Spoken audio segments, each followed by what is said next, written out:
The man accused of stealing unreleased Beyoncé music is expected to appear in court this morning. Police say Kelvin Evans allegedly broke into a rental car belonging to Beyoncé's team during her Cowboy Carter tour stop in Atlanta back in July. Atlanta News First, Niamani Watson live outside the Fulton County Courthouse with the very latest on this case. Niamani, good morning. Good morning. Kelvin Evans is expected to appear before a judge at 10 a.m. He faces charges of entering a car with intent to commit theft and criminal trespass. Evans is expected to enter a plea during his court appearance. A police report states 2 days before her first show at Mercedes-Benz Stadium, Beyoncé's choreographer and a dancer said the car had been broken into in a parking deck on Krog Street.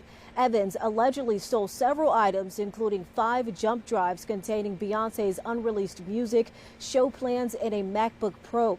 He was arrested in August for a parole violation and released from jail in October. Atlanta News First spoke with Patchwork Recording Studios, where Beyoncé recorded some of her earlier hits about the theft. Honestly, it's crushing to a creative because it takes so much to make these records, and the people that's involved, different songwriters, different producers, so many different people are influential to make these records, and for that to be confiscated and taken the way it was, it's hurtful to the whole team, honestly, everybody that's part of the creative process. Again, Evans is expected to appear in court at 10 a.m. We'll have more on what happens during his court appearance on Atlanta News First at noon. Live outside of the Fulton County Courthouse, I'm Niamani Watson, Atlanta News First.